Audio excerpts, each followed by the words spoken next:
Welcome to our series, Brick by Brick, conversations about building redemptive community. I'm Rob Loughery, founder and president of Nehemiah Development Company. We are a faith-driven real estate development company that specializes in infill development, adaptive reuse, town centers, multifamily, other types of real estate, but particularly our focus, our faith-driven purpose is in building redemptive communities, physically, relationally, and spiritually. We've been doing this series talking with stakeholders, partners, people involved in not just our own projects, but in general in the biblical narrative of building redemptive communities. And today I'm joined by Desko, founder of the Center Consulting Group, also a resident of the community that we're working in, and a tenant in one of our buildings. Welcome, and thanks for joining us today, Jay. Thanks. Yeah, good to have you here.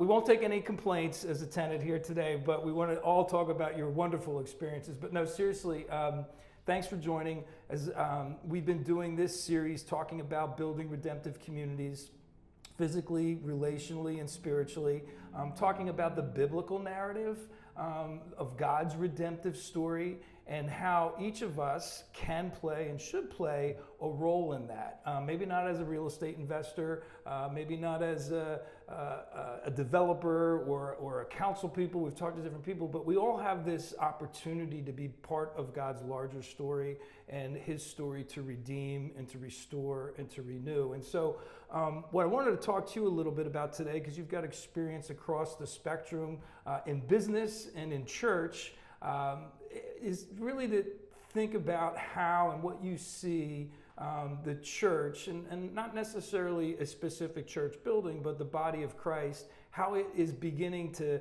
have more opportunities to re-engage in the marketplace. It's sort of as the business as ministry, but really not having two silos, but bringing that all together. And I know you get a lot of opportunities to work with people that are living that out day to day. Yeah. Well, you know, I remember years ago when I was teaching at a college, and there was always this debate over capital M, small m. Capital M ministry, small m ministry. The capital M ministry were the professionals, right? Your pastors, your missionaries, etc. But the reality is, in God's view of his creation and mankind, there is no capital M, small m, right? Every person who's a follower of Christ is considered part of his priesthood, right? And so I view everybody, I don't care if they're running a business, I don't care if they're cutting grass for a living, I don't care if they're a plumber or they're a pastor. The calling upon them from God is no different. And that is to make a positive, eternal contribution to our surroundings, neighbors, and beyond that. Yeah. So I know that at the center, you work with a lot of ministries, nonprofits, but also small businesses. And not that this time period that we're in is any more unique than another time period, but it feels to me that I think that big M and small m is going the way that you talked about, that God wants to see, that there's more opportunities, more of a movement, if you will, of businesses saying, hey, you know, it's not just about the bottom line, it's about more, and that more being not charitable, although that's part of it, but more about how can we have impact in the community that we live in. What excites me, you know, we work with a variety of different size organizations, from $2.5 billion down to, you know, $1 million. And in some ways, it doesn't really matter, right? I'm a strong believer that every business owner is given a business to be a steward of, to be a manager of. And I don't even care what faith background they come from. I don't care if they have any faith background. God still holds people accountable for what he's given them. And so when I'm approaching and working with a business owner, or one of my team members is working with a business owner who doesn't come from a faith background, that's fine. We're going to serve them the same way. We're going to serve with great character, great competency, great excellence, and we are going to be diligent in helping them be healthier and more effective in their leadership. The healthier and more effective that a business owner is, there is a trickle-down effect in society. You know, it's that pebble effect. One small movement has a ripple effect.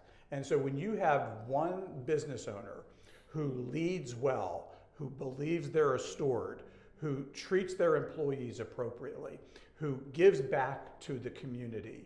And it's not all about consumption, but it's about blessing. That leads to ripples that affect families who buy a home, who live in a community, who have stress removed from them because they can meet the needs of their family, who then go out and buy products. The ripples are enormous. Yeah. And so I really believe, and our team believes, that even when we're helping somebody who doesn't come from a faith background, and a number of our clients do not, they still are given a gift by God to manage and steward on behalf of Him. Yeah. Thanks for sharing that, and I know you could just see your passion and excitement as you talked about that and the opportunity, and I love the way you put it about being able to be a blessing. And you know, you might not even know how you were a blessing. I mean, by relieving stress in a family or whatever the situation may be, but it's really about that leadership, that stewardship that you talked about, and also I think, you know, being obedient and available and ready for what God's calling you to do, because, you know, the Blackaby line is, you know, join God where He's at work. And often that work might not be something that aligns with particularly a skill set or a resource that we have, but sometimes it is, and it's that willingness to be available to step into that role, because as we've talked about before, you know, God's given each of us skills, resources, talents, and it's how we use them that can have impact in our communities and for the kingdom. You know that we do a program here called ELI, Emerging Leaders Initiative. Young people, 18 to 23 years old, and then we do one called Accelerate, which is first-time managers. Those programs are starting to have that ripple effect now that we've been doing one of them for 5 years. And we had an area business owner, 2 area business owners, get so excited about those programs because they believed in investing in the next generation that they gave us extremely generous gifts. Because of that emerging leadership initiative, which we have only done here in Dublin, this year was done in Dublin, Honduras, South Africa. This week it's in Westchester, Pennsylvania, and next week it'll be in Boise, Idaho.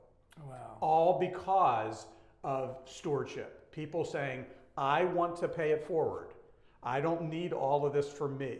I really want to bless others with it. And think about the ripple effect. You know, one of those leaders that was in the program in Honduras runs one of the biggest feeding operations for those who do not have resources and food throughout the whole country. And he's only in his 20s. Wow. You know, so that's that ripple. Yeah. So let's stay on that thought about the ripple effect. I mean, we talked here a bit about sort of the biblical narrative, the charge that we have, God's larger story, but to kind of put it into the practical and to use that ripple effect, you're a tenant. Your business here, the center, is a tenant in this building. The building that we're in is an old pants factory building built back in the 1930s. When we took it over, acquired it, 7 years ago, we had to clear out a lot of the older tenants that were here because they just didn't match the vision, and we had to go out and get new tenants. And you took a big leap because things were growing for the center. You needed space. Of course, you lived right here in Dublin. Yeah, that didn't hurt. It didn't hurt. That helped. I always kept that back in the back of my mind. But you made a commitment to us with a 7-year lease, which was huge because we were dealing with people that were in here month to month. And fast forward 5 years plus later, almost 7 years now, that's really had a ripple effect. Yeah. And so we appreciate that. I appreciate that. But I think, when we're talking about what type of role or what can we do in part of that redemptive story, it's not, necessarily, as I said, it's not like we have to invest $30 million in a project to have some type of impact. It could be just being discerning about where you want to live, where you want your office to be. And that decision that you made, because you made it before we had anything designed here. I mean, it was a picture, right? Yeah. Think about the ripple effect that that's had. Yeah, and to a compliment to you and your team and Nehemiah, One of my lead consultants still reminds me to this day, when you showed us this building that we would eventually move into, I said, I don't know what Jay's thinking, but I hope he knows what he's doing. That's what he laughs about that to this day. Well, right? well, I can tell you, I'm not sure what I was thinking, but we trusted God in moving into that, and we felt a calling to be here, not just in the building, but everything that's happened. And so, I love your perspective because you're a tenant. That's been a great contributor to this building, and you're a resident in this community. And I know you've been here a long time, so you've seen sort of the transformation that's occurring. Yeah, 35 years. My wife and I have been here, raised our kids here, lived in the same neighborhood, the same home. Our neighborhood is a redemptive community. We are a tight-knit group of people who have 3 or 4 generations now living in our small neighborhood. The newest couple just moved in who are in their 20s and instantly welcomed in by old folks like me, And what's interesting is you had a vision for Dublin. I always said I lived in Dublin, but nobody stops in Dublin. You just drive through. Right. And I always had a dream that Dublin would be a walking town. That has been a dream of mine for 35 years. And slowly but surely, with developments going in that put walking paths, and now with the expansion here to the farm, and all of that is coming to fruition. This is becoming a walking town. Because walking towns are not just fun and pragmatic. You meet people and talk to people when you're out of your car and when you're out of your home, right? And so when you walk around a neighborhood and nobody's outside, that tells you something about the life of a neighborhood. When you walk through a community and people are talking, hanging out, they're at Neshaminy Brewing, they're hanging out, they're having pizza. My neighbors were just over at the new pizza place the other week and meeting up with some friends of theirs. That creates space to do good things. Look, buildings come and go. Right? This is a building. It's made of bricks, right? It's cool. I mean, our clients come in, they just think this is the coolest space. But it's not going to be here forever. But you had a vision to well, at least till we pay off our mortgage. Until then, okay, so. We'll give it another 100 years. So you had a vision to renew a building, but then within that building, things happen that are people oriented. So the space is just in a sense, a vessel for the other things that really happen. For example, in our enterprise, when we're coaching leaders, when we're helping family-owned businesses navigate complexity, when we're working with a church leader or a nonprofit leader, the space is not irrelevant to the mission, right? You got to have the environment created to do the work that you do. Yeah, we've talked to a couple of people that have been involved in the planning and the visioning of Dublin, for the last 10 or 15 years. And to see, not just the work we're doing, but the other developments that are occurring here. And they've all, independently of one another, have said, yeah, there's this vibe. And it's not like, any one of us said, here's the vibe that we want, and we wrote it down. We knew we wanted a vibe. I'm not sure that's the word. We wanted that space. We wanted that opportunity for people to gather, to be connected, and it's created this vibe. And it in a way, it makes me think about the early church, right? Where they were doing life together, right? Eating, drinking. I mean, Jesus comes on before the early church, right? And he's what? Walking the streets. Like he's in community with others. And we've got this state road that goes through the middle of this town, and everybody's in their car. They don't get out. Cars can go fast. Big trucks can go by. But when we widen the sidewalks, when we put interior sidewalks, making those different connections, to your point, like you're able to walk and gather, feel safe, but also to create conversations. And I think of all the things that we've watched here, probably at the top of my list is that. I love leaving here on a Thursday or a Friday, and the station is just, you can't find a parking spot, and there's people sitting outside. I mean, you're a big walker. I see you walking around here. I watch tenants leave this building, walk to the post office, walk to get some food and come back. And then you notice the conversations that are going on. Well, and from my circumstances that, so 99-year-old mother now lives on this property, right, in the apartment building. And there's a number of people in there, young and old, who have befriended her, that look out for her. And literally, I know 5 or 6 of them now.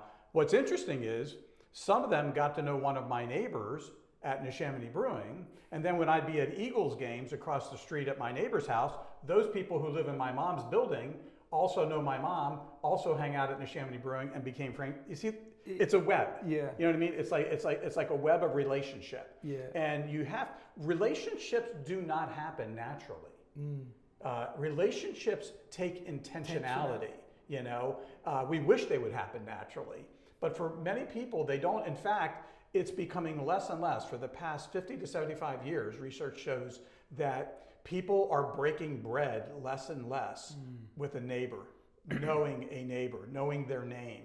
There's a decline. Each generation has taken place. And part of that, they sometimes, and you would be an expert at this, attribute to even how we build communities. Right. Sometimes they're not conducive to relationship. They're not. And we build, especially in this area of the country that we live in, we gobble up these big farms, we build all these homes, roads don't support them to begin with, and we've sort of skipped over what we would call the small towns or the boroughs. And we see, an opportunity, such as here in Dublin and other communities, for this sort of infill development, sort of getting back to what you are alluding to that's been lost. That opportunity to gather, to have, a beer with someone, to get coffee in the morning, go to Manhattan Bagel, grab a taco at lunch. I mean, those are things that didn't exist here before. And I think there's this, this yearning in all of us for being connected. That's how God made us, to be in relationship. And so when we talk about building redemptive communities, it's not just the physical real estate, it's the relational. And creating, again, you can't force a relationship. It needs to be, as you said, intentional. But if you can build the space, reclaim the space, revitalize the space, that creates this opportunity for people to gather, then you step back and see how God's at work. Picture that. So picture if an employer was creating that environment in his or her business where people connect and build trusting relationship. Churches foster that and should be fostering that. And if towns could foster that, you have a multi-frontal approach to building and encouraging relational connection. God knew what he was doing. He created people not to be alone. Right. We know that loneliness is what I think the Surgeon General identified as an epidemic in the United States. And we also know that from research, a person who just has 1 or 2 good friends has less depression, lives longer. In the workplace, they have less days taken off, and they're more satisfied with their work environment. All that from just a relational connection. Wow. And I think, when you think about what God's been up to since the beginning, right, is to redeem and to restore and to redeem community, which in and of itself is about people, right? It's not just, there's the personal restoration of my own heart and my own salvation, but that's not meant to be lived alone or isolated or just something I do, in my morning devotions. It's supposed to be played out in a context of community, in relationship with whether 2 or 3 are gathered, right? I mean, that's what excites us about the development that we do, because it's not like there aren't other developers building town centers, but we're doing it, and we're trying to do it with intentionality to build not just that physical, but the relational, and then allowing God to show up and see what spiritual work plays out here. Yeah, it's really interesting. We had a client up in Canada years ago, and that organization was led by a friend of mine. His father-in-law was the 2nd biggest residential builder in Toronto years ago.